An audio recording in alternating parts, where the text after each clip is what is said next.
Good morning in Lakota language. I greet you all as relatives this morning. As we recognize Indigenous Peoples Day in Minneapolis Public Schools. So I'm going to invite, so this is what we have this morning to recognize. This was very intentional to do this at the Davis Center. And as we expect all of our schools to be doing something today in the classroom and at their school site, and so we really wanted to show by example of what we should be doing in the district. So what we have today, and I'm going to invite our singers up to start us off in a good way with an opening song. And then we are going to have some remarks and just a welcome from Superintendent Rochelle Cox. And then we have some amazing folks up here who are family members, and then we'll have a couple more joining us. Nation is also a father of Nation Junior walking up with us here. And so we have a couple more who will be joining us to hear of what today means to them. So I'm going to turn it over and to you guys here this morning. Say something? Yeah. Good morning, everybody. Buju, nationwide Indigenous cause, Gazagaswa, Jamaica, Gandun, Jaba, Wasasi, and Dudem. Good morning, my name is Nation Wright. I'm from the Lishle Band of Ojibwe, and I'm of the Bullhead clan. We're going to open up the morning here with just an opening song. I could say welcome song or intertribal if you're familiar with powwow, but just a good way to bring some good vibes into the day today and to start the honoring of Indigenous peoples. I like to think we should honor Indigenous peoples every day, but just in this day being what it is, it's just proud of the district and proud of the city and the efforts to really honor and lift up Indigenous people and truly speak on the histories of Columbus and what that meant. So and really knowing that true history. So to have Indigenous people and to have an Indigenous-led event and then district staff and community members involved is it's really it warms my heart. It just makes me feel good. So but yeah, thank you so much. We're going to start off with a song here, and then at the end, if you have any questions, we'll be around for a little bit. Miigwech. Oh, yes, it's good. Right here? Okay.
Ani Washte, Mino Gizihab. I'm greeting you this morning in both Dakota and Ojibwe, which is the land, the original languages of this land. So good morning all. It's just such a pleasure to be with you here today.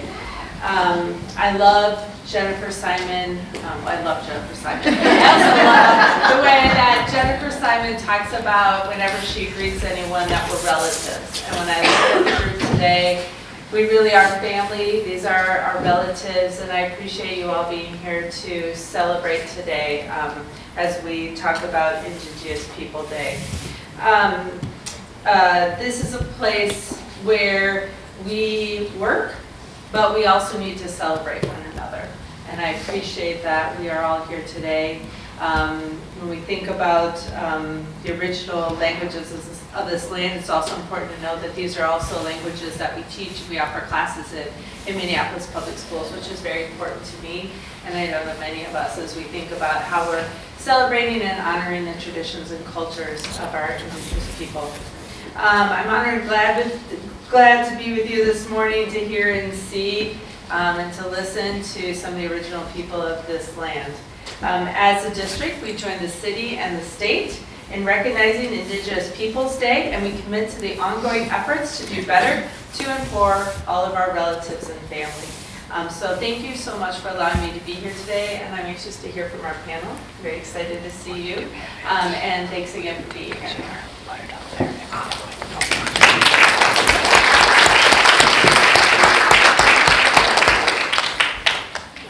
It means a lot to have our district leadership here, and many of you that are sitting in this space are that as well. So, Kilamiaye. Kilamiaye for our singers this morning for offering a beautiful song for us to start off this morning. Thank you, Nation. I'll ask Nation Jr. to give the nickname for who's Tommy the Tank. Who's it? Tommy the Tank. One of the things that we appreciate all the time is Native humor. Those of you that know some of us or within our community know that Native humor is very important with all the trauma that has happened in our community to our people. It's one of the ways that we be intentional about coming together with a lot of negative history. So today we recognize the Minneapolis Public School Indigenous Peoples Day. Some will argue to say, do we celebrate it? Maybe, maybe not. Is it Happy Indigenous Peoples Day? Maybe, maybe not. For some, language matters, and so that's one of the things that we think about. It is Indigenous Peoples Day. It is also a day of remembering the many, many things that have happened to our people in this country. And so just pausing to remember that. What you've seen this morning is you've seen a welcome song, and then you also seen a smudging. So if you're not familiar with smudging, and I know it's still going around right now, this is a process that we use. We use sage to cleanse, to bring all negative energy away. As we sing songs, as we come together, as we speak, we want our voice to be not negative. We want our words to be not negative, and so that's something that we do on 3rd floor south. If you're here at the Davis, that's one of the things I oftentimes say is, you will smell it, and we do it every day. So just a heads up in the district. It wouldn't be me if we weren't doing a little bit of education. So I wanted to go through a few slides with you all just about what is Indigenous Peoples Day. So some dates, not a lot, but I just wanted to give a visual. In 1792 is the first documented observance within the United States that took place in New York City on the 300th anniversary of Columbus's getting lost and coming to the Western Hemisphere. In 1869, the holiday, which was then known as Columbus Day, originated as an annual celebration of Italian-American heritage in San Francisco. So 1934, so mind you, American Indian people became citizens in 1924. So 10 years after we became citizens of this country, at the request of the Knights of Columbus in New York City's Italian community, Franklin D. Roosevelt declared the first national observance of today, making it a federal holiday. Okay, 1934. In 37, it became October 12th as the day, and then later in 72, it became the second Monday in October. So then sorry, I should have asked.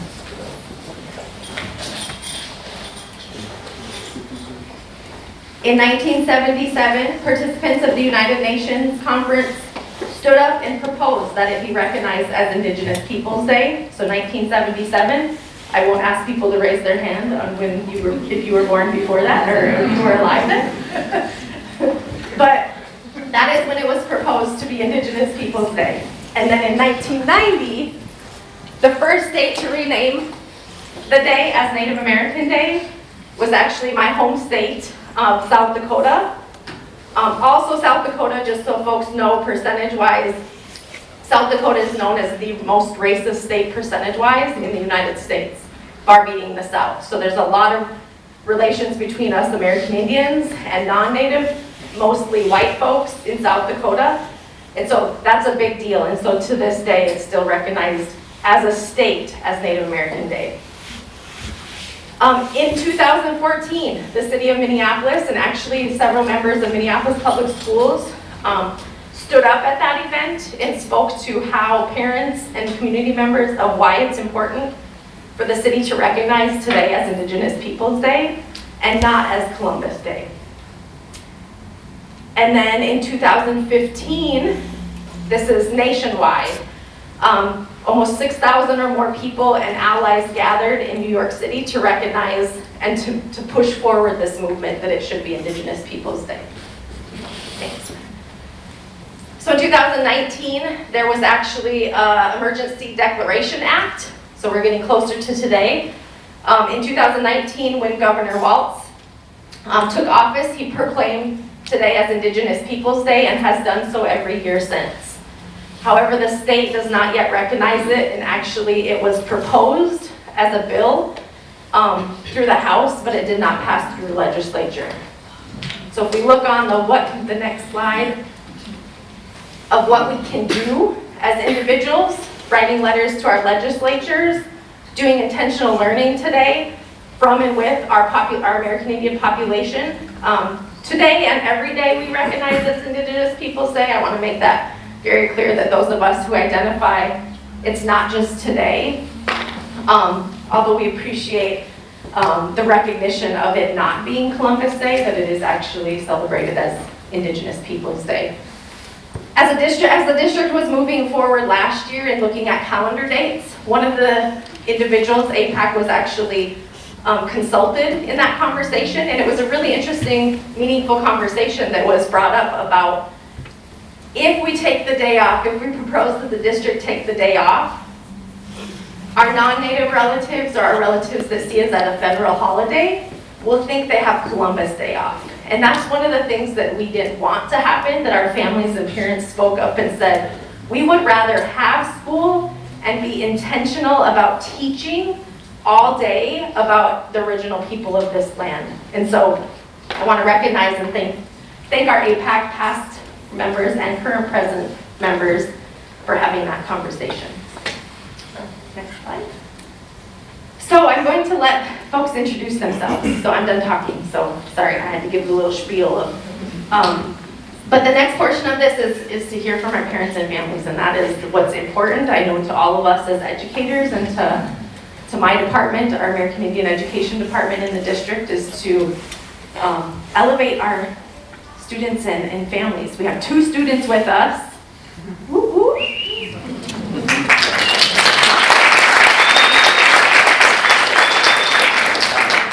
4 family members. So I'm actually going to pass the mic. I'm going to have Lucy. She is also our chair of our American Indian Parent Advisory Committee.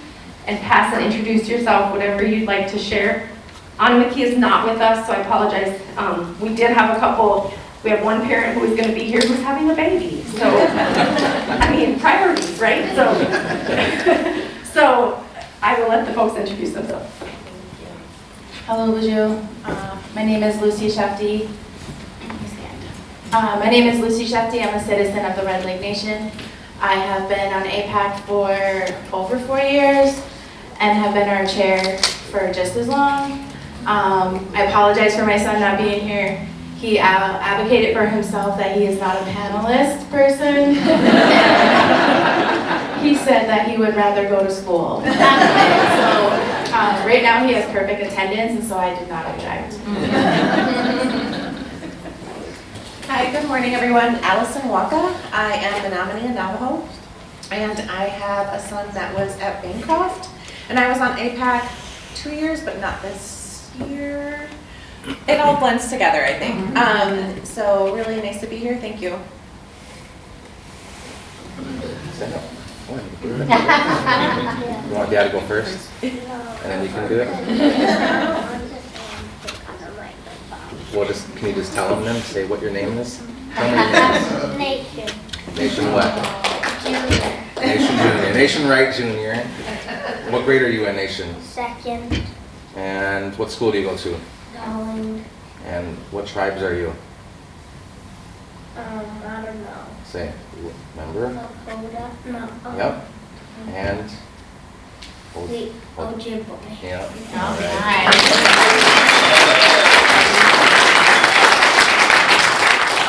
Bonjour again. Hello, everybody again. Nation Wright, senior, Leech Lake Band of Ojibwe. I am the current APAC, not treasurer. I always say treasurer because I work in finance, so I'm a treasurer on other boards. So no, I'm the APAC secretary, current APAC secretary. This is my second year being on the APAC committee, and also a parent and community member, singer, and just involved with the community, and just happy to be here today. And thank you for everybody coming together to help, to listen and to participate and to learn more about this day and about our people. Miigwech. Hello, my name is Sarah Binueza.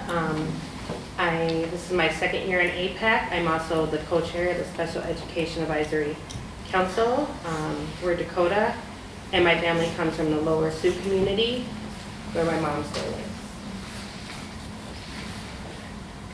My name is Emily Golden. What? Emily Gillen. Oh.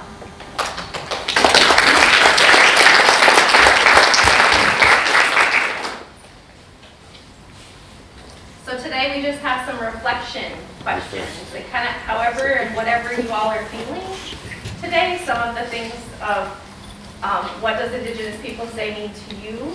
Do you believe that it's important for people to recognize today, and why? What would you like to see educators within the district or teachers, those of you that are students, do in their classrooms today, especially today, but also every day? And is there anything you'd like to share to our non-Native relatives who are with us, who are learning and recognizing American Indian people today? So that's a lot. So any reflection, I don't want to go through each question specifically, so any reflections that you have, whoever wants to start. And I'm going to see who's online with us.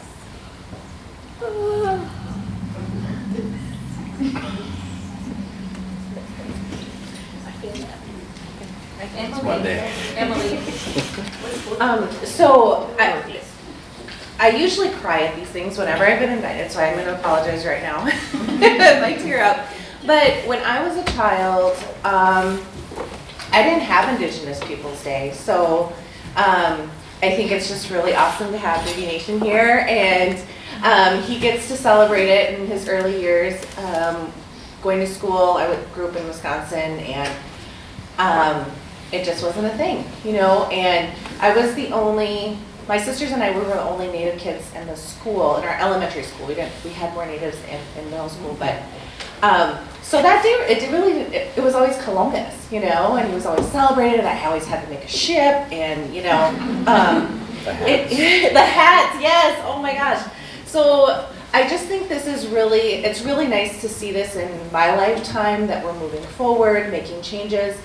And I mean, I'm Native every day. I don't know that, but today it's nice that I get to wear a skirt and see my sisters wearing it, and just being that we're being more visible. I think that's what it is. Just being invisible every other day of the year. And I think May is a wonderful month for us here in the Twin Cities. And then we're always associated with November, Native American Heritage Month. And I don't really feel like that's my favorite month of the year. So it's really nice to have Indigenous Peoples Day. So. I guess just to echo off of Allison, for me, Indigenous Peoples Day is a chance for us to not only be seen but feel heard. A lot of times it's felt like this one version of history or this one version of a story was prominently taught to our students and to our kids.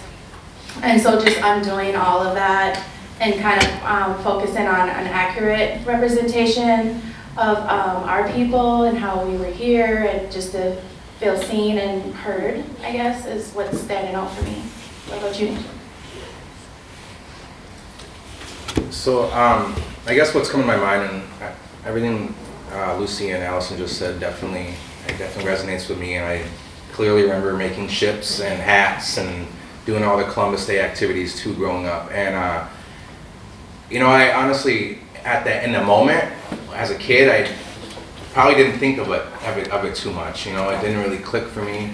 But there were moments in school, though, just clearly remembering kids across the street. There was a Catholic school across the street from us, and my mom would always have, I would say, a bunch of Indians coming in and out. You know, we have a lot of uncles, a lot of grandpas, and aunties coming in for whatever, you know, whatever it may be, eat or just parties, just come hang out.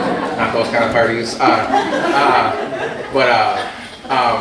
One day though, I remember as a kid, probably nation's age, a little bit younger, and I remember looking across the street, and all across the windows, there's probably about 10 windows, and there was a bunch of kids in the window, and they all were going like this and making that sound. I don't want to make it and it's a Hollywood kind of, you know, that was what was portrayed as what Indians did, and like our war cries or whatever. And I remember in the moment, like, why are they doing this? Like, you know, and then my uncle who was with me, you know, he's like that. He was like, this isn't right. I'm gonna go talk to the school. Went and talked to school and kind of addressed it. So I had some early moments in life where I experienced, you know, I guess racism, discrimination, even though I didn't really resonate as much with me as a young child, but as I grew older, I reflected on it. But I guess really what I wanted to say, touch on too, is that I was present at the 2014 Minneapolis inaugural Indigenous Peoples Day when they honored it. You know, when we brought it to the city council, and there was the district, many community organizations were involved, as well as a lot of community members. And you know, at the time I thought it was really cool, and you know, but I just thought it was just like a local thing. You know, like, this is really cool. Well, then all of a sudden I saw it on BBC, I saw it on CNN. There was images of us, worldwide, international images of what we were doing here, and I think it really just sunk in then. Like, this really does mean a lot, and this is a huge win for our community. And I say that because for so many of us, we've faced so many traumas and so many atrocities and unfair playing games, you know, and what, you know, our unfair playing fields, and just not having that ability to get the resources or have us recognize and understand our people to truly, you know, meet us where we're at and see us where we're at. And I think that's so important.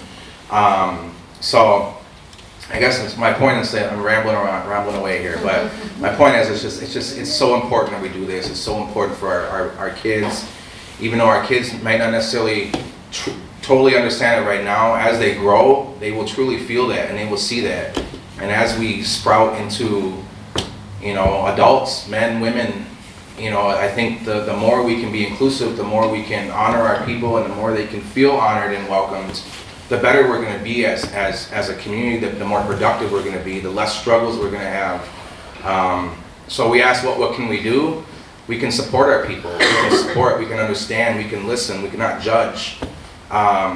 We, you know, try to see where we're at. Put your shoes in our shoes for one time and see what that feels like, you know, and to truly understand that, because there's so many of us that, you know,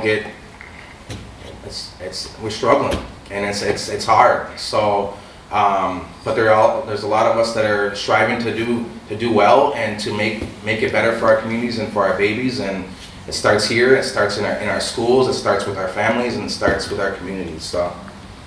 I know I wasn't really Indigenous Peoples Day topic, that was kind of me rambling, but thank you so much. You want to say something? No? A little bit on that. I think I agree and feel everything that's already been said. Is Allison and Nation were talking about being in school, and some days I remember being in 8th grade, which my daughter, she's goes Northeast now, is at a different school in 8th grade, and I remember a para who was working in our class with a different student. It was a conversation and some activities around Columbus Day, and her actually taking another Native student out of the class, and I hope that's not an experience my child will have, and I don't. So just kind of thought about that. And last June, I spoke to I'm also on the special ed advisory panel for the Department of Education for the state of Minnesota, and I spoke on a lot of growing up and a lot of different things with our culture in schools. And I think this is a good day to share education, and definitely my daughter, you want to share a story? One of her teachers who attended one of the PDs that Indian Education does talked about just having representation in class and being welcomed, and so she reached out to me, and she had got a flag from our tribe from Lower Sioux and also from Red Lake for another student, and hung them in her class. So then on the first day of school, my daughter said how it just feel it was a safe place in that class, and really appreciated it.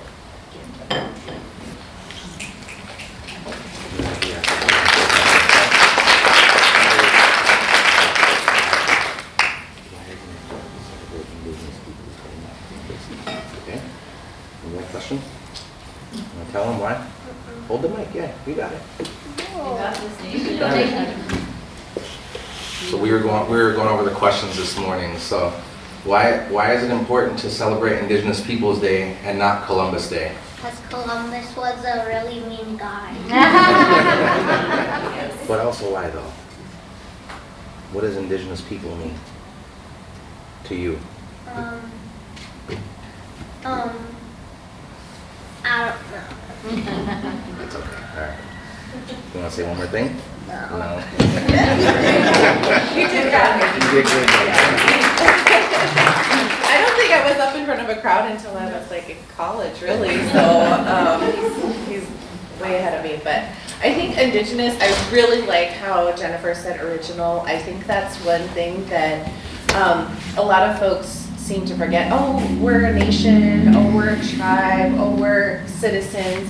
But I think that the fact that we were here first is really lost a lot of times. Like, we like to honor us in different ways, and we're really fascinating, but the true sovereignty of it is lost a lot of times.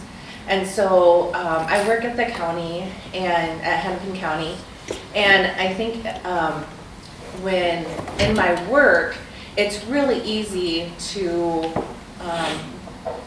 I guess lump would be like with Somali folks, Latino community, and I always have to say that we are different.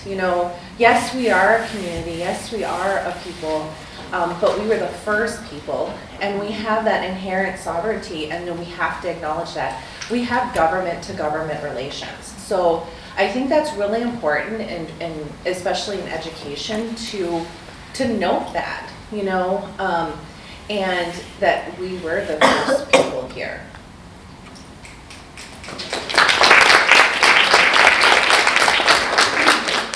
I guess something that I've been thinking about just now is how does this show up in the classroom, and how are teachers really talking about our history. And something that's standing out for me is the nuances between the different tribes here in Minnesota, and teaching our tribal history for like Red Lake or Leech Lake or Dakota and Ojibwe, or how and why our tribes are where they are and how they got there, and why Red Lake is sovereign in the state of Minnesota or in the United States. I think those are important conversations for our students to have a better understanding coming out of their elementary education and moving forward, because then it's really teaching them where they come from outside of their households. And so like one thing that I've always strived for in my own son's education is I just wanted him to be academically sound. I wanted him to be in a school that was going to teach him how to read and be at the level he needed to be before the 3rd grade. And so like my emphasis for him and his education was that.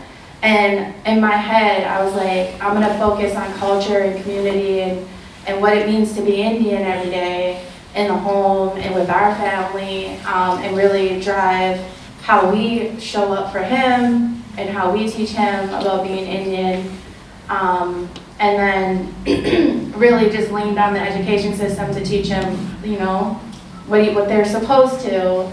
But I think that with Indigenous Peoples Day, it's an opportunity for us to, again, acknowledging our history and our people and focusing on like where we're at and what tribes are here, and just really, you know, feeling seen in the classroom at their age, no matter which classroom they're in. And it's across all of the classes, not just, you know, history or social studies or whatnot. So that's one thing.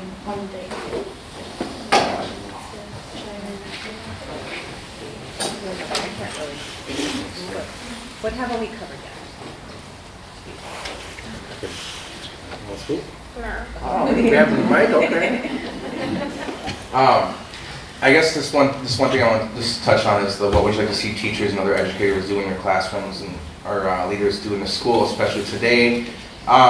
You know, I think this, you know, starting, you know, I'm not saying starting small, but, you know, little things. I think, you know, as you start to implement little things over time, whether that be having tribal flags in your school or just having some sort of language welcoming, you know, signage in your classrooms, you know, so that, you know, I think we oftentimes see a lot of signs, English, Spanish, Somali, Hmong, you know, various different languages. And we are starting to kind of, in time now, start to see Dakota or Ojibwe added to some of these signage, but for the most part, no, we don't see that. So things like that, I think would help our students to really say, hey, they're taking the time over the day to put this together, to put my language on materials that other kids are seeing, and that's powerful. You know, I mean, that's just one little thing, but that could lead to some very powerful moments for our babies. Wow. I call them our babies, but they're, you know, our kids. Also just really, I think, you know, finding ways to, you know, involve the community. There's so many different community resources. There's Indian education, there's singers, there's dancers, there's amazing chefs, cooks, Indigenous writers, authors, Indigenous lawyers, doctors, etc. So exposing people to people like them that are doing things that they've gone through a lot in their lives. They've faced a lot of adversity, and they've made it, and they've gone on to a place where they are, you know, leaders and community changers. You know, they're change agents in our community. And I think just seeing that and experiencing that as a young kid, I never saw that growing up. I'm sorry, but my images of my people were powwow, ceremony, and I hate to say it, but alcoholism. And that's a lot of what I saw, and that's a lot of what I experienced. And we're a lot more than that though too. I've been in many places where people ask me, do you guys still live in teepees? You know, and I'm like, do you guys still wear feathers on your head? Like, we do wear feathers on our head when we dance and when we're in ceremony or there's certain things, but no, that's not who we are. We're everyday people too. So just understanding that and showing the world that we're just not this group people. They're the Indians, you know. Well, what does that mean? You know, there's 525 tribes. There's many languages. There's many cultures, many different styles of song, many styles of singing, cooking. You know, we look different, you know, around the country. So to say that just Indian or honoring Indian people, that's one step. But really getting intentional about who your kids are, knowing what tribes they are, knowing what languages they speak, knowing the regions you are in, and really truly lifting it up, that's powerful. And that can be, I think, really a game changer for our kids, and can really help them to really feel more welcomed and valued in our schools and in our systems. So, thank you.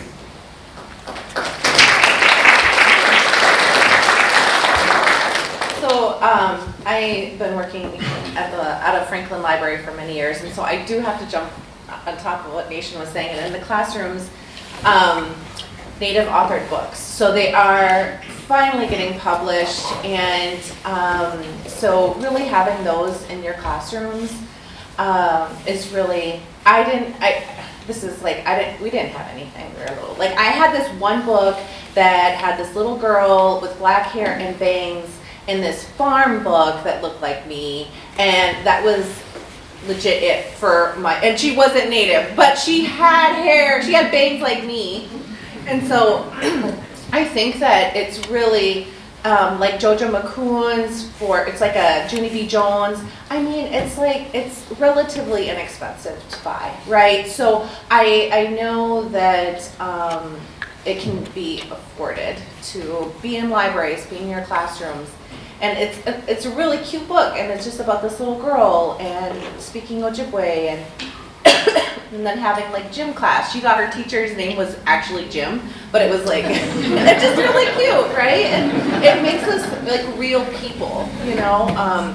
To I think not even to our kids, but to other kids. Like I think that's kind of what I dependent on the school for, is more teaching the non-Native kids, you know, that I love what he said, we don't all look alike. You see my mom, my dad, my sisters, my son, my nieces, we are all different shades, right? And so when you're looking at a book and you see a book and they're all the same color brown, I mean, come on. Like, so that's one thing that when you're kind of analyzing books or materials, and but I really would like to see teachers, educators, administrators, just more active in supporting Indigenous organizations, and like Illuminative. Illuminative is doing wonderful work. It's an easy follow on Instagram, right? And so those sorts of things, when people are like, oh, I don't know what to do, and I don't want to do anything wrong, I just feel like it's a cop-out, it's an excuse. There are plenty of things that people can do too. You can buy Lucy's new shoes that just came out today. So do you want to say? Yeah. For Indigenous Peoples Day, I collaborated with Minnetonka Moccasin, and we have rolled out the first Native designed moccasin, and you can see I'm wearing a pair right now.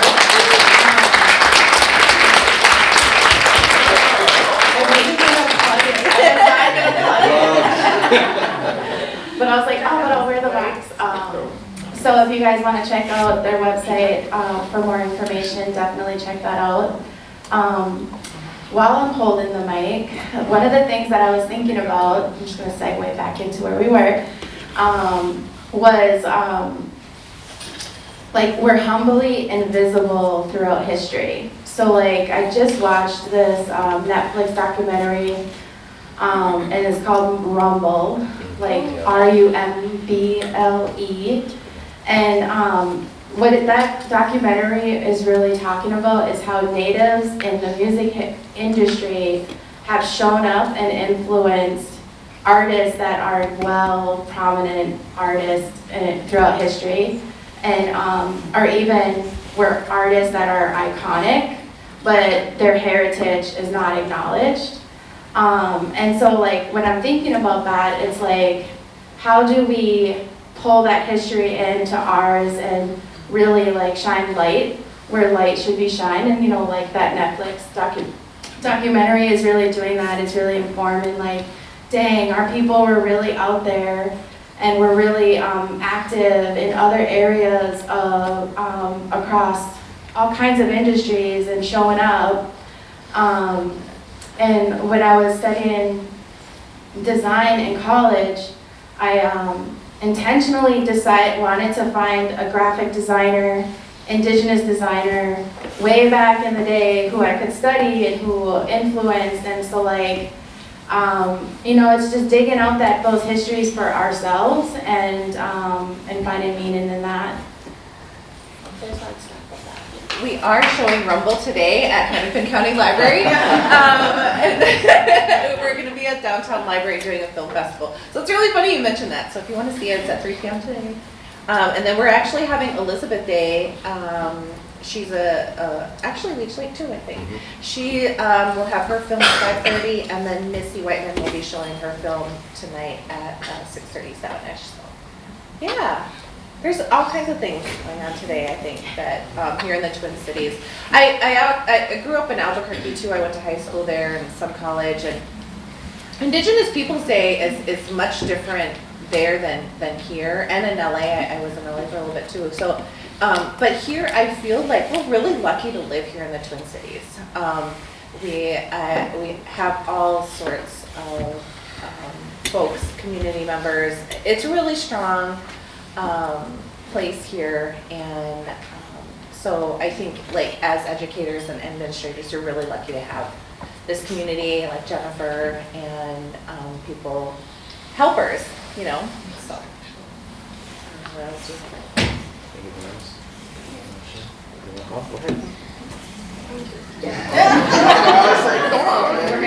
Why don't you tell us like 3 favorite things that you... Tell your 3 favorite things. Yeah, like what do you make yourself real, like a real person. So what 3 things do you like? Maybe some that they went cereal. Cereal. And who won yesterday? The Vikings. Yeah.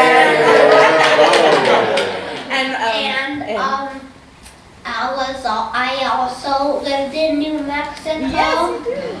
And I like to go to Albuquerque because it had a lot of fun things there, like this trampoline park, this apple thing, and like this pumpkin patch. And I also like to do like parkour and stuff. And I also like video games. I lost a football game yesterday. I'm excited that the Vikings won, but I'm not kind of excited the Vikings won too, because I played against the Vikings in my football league, and I was so mad. And my team is the Steelers. I have a lot of goofy players. One kid, he told my dad he's the class clown. Powwow too. What? You sing powwow too? Yeah, I sing powwow. And Are you a big brother? yes, I have a little brother. His name is Nigani. He's 2 years old. And I moved into a new house. And my favorite breakfast place is either Denny's, and if you don't know this place, it's called Hilo Diner, and also IHOP. And I like this show called Everybody Hates Chris. Very good show. All right. One more thing, and we're gonna pass the mic. You're feeling it, my boy. And I also like cousin's house. My cousin's house. There you go.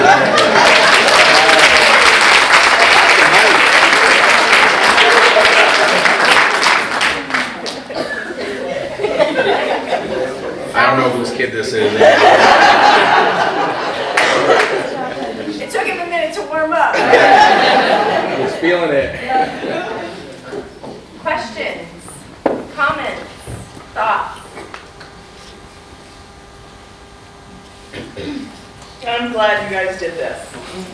That's my comment. I hope. One of the panelists mentioned illuminated. I would love to hear other recommendations from you about where people can go to learn more information. Native Governance Center, I would say. Really, we have so many here. We have Minnesota Indian Women's Resource Center, we have Minnesota Fund, we have the Native American Community Clinic, we have Indian Health Board, we have, the Minneapolis American Indian Center. Across the river, St. Paul has the American Indian Family Center. We have Department and Division of Indian Work. So following any of those, so as far as like lesson plans or anything like that, one thing that I would say, and this is just my experience, is my professional work experience, is the American Indian Library Association. It's $25 a year. It's a really great listserv.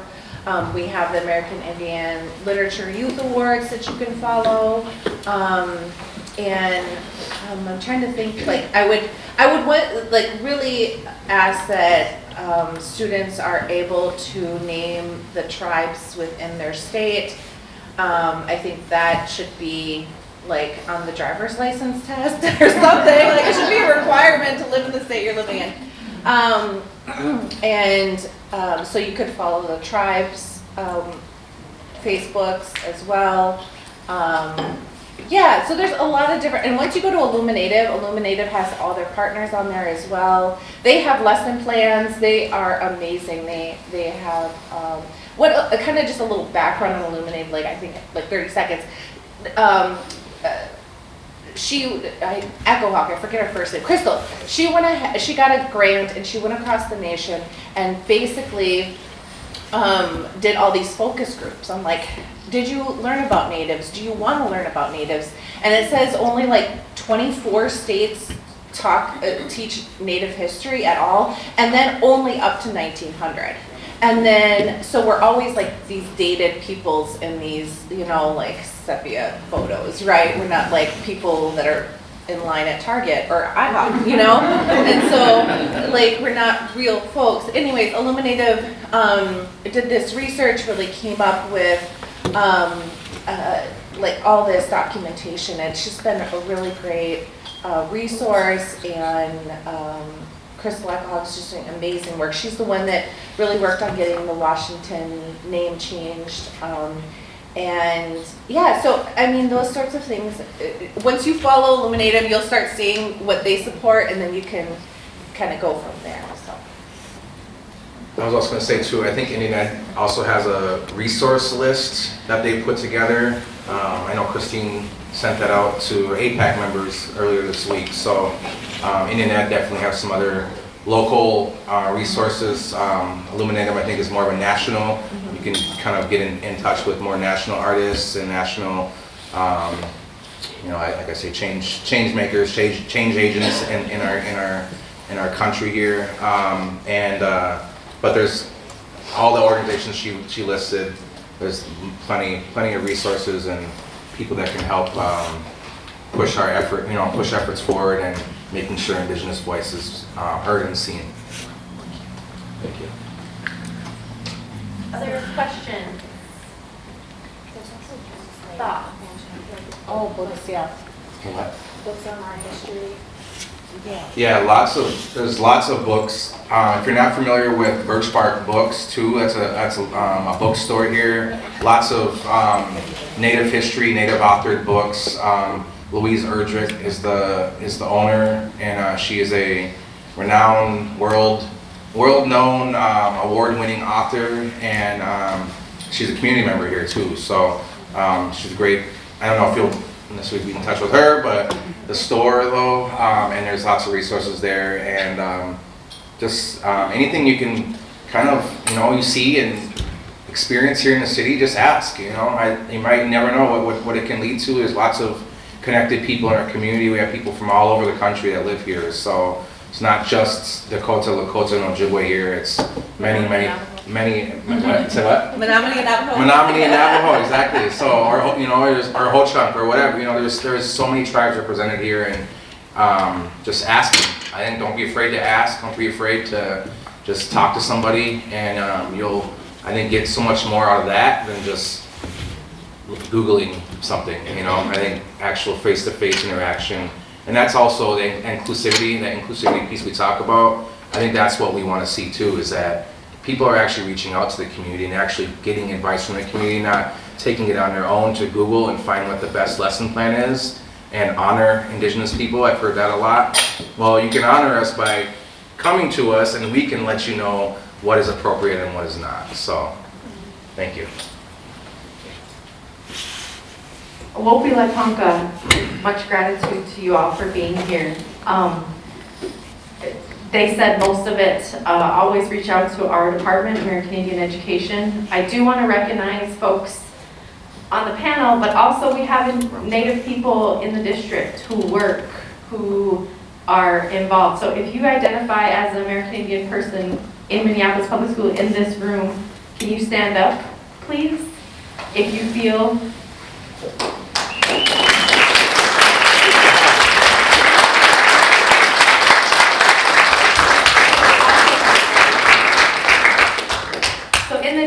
that's one of, we don't have a lot, about 60 identified that we're aware of. We have an American Indian affinity group for our staff in the district, but also supporting and feeling seen. This is something that is important to me because I want my staff to feel seen. I want my staff to feel heard. And it's not just in our professional developments and in our trainings and when we're in a meeting, but it's every day that we need to be and feel like we belong, especially when we originate from this land across Turtle Island. And so with much gratitude to you all for being here, for your words continuously, for pushing us as a district to do better every day, to our students for challenging our teachers, and to speaking up when something feels uncomfortable, when something isn't right. Not in a mean way, but in a, hey, let's talk about this, because I didn't feel seen, I didn't feel heard. And so I think that's really important, and if we continue to do that, the awareness about the original people of this land will continue to increase, and it will become where we're not having to have these days, that is just embedded in all of our curriculum and in our day-to-day actions throughout Minneapolis Public Schools. We do have about 58, I think we're at 58 tribes within Minneapolis Public Schools from our students. So to the speaking of what Nation and others were talking about, of the diversity within us, recognizing that. I know you've heard a lot of terms, Indigenous, American Indian, Native American, First Nations. There's not one that's appropriate. Me, myself, I'm Minikoju Lakota. That is my band and that is my nation. However, there's 574 federally recognized tribes that you will not remember all of them. And many of us are multi. So Little Nation, Nation Junior, his mom is Oglala Lakota, his dad is Leech Lake, and his mom, I want to recognize his mom as well, sitting here in the front.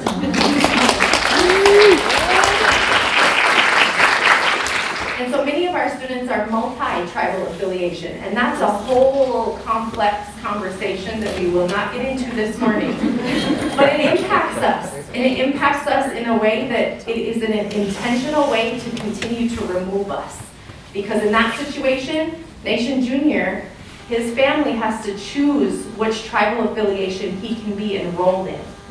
And so this is an intentional way that the United States, so I don't want to think, oftentimes what we learn is pre-1900, like, oh yeah, what used to happen. There are intentional things that happen today to remove us, eliminate us, and so the visibility of us, like things today and throughout our education and in our classroom, when Nation says there's powerful, that is an understatement to what it means to Native people in this land. So, Opila Tonka, Chimigwich, for you being here.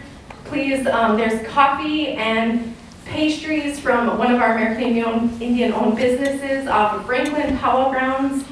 Mingle, interact. I also know there's meetings. Thank you to our relatives who joined us online, classrooms. I know Matt LaFave's Ojibwe language class at Northeast Middle School is on as well as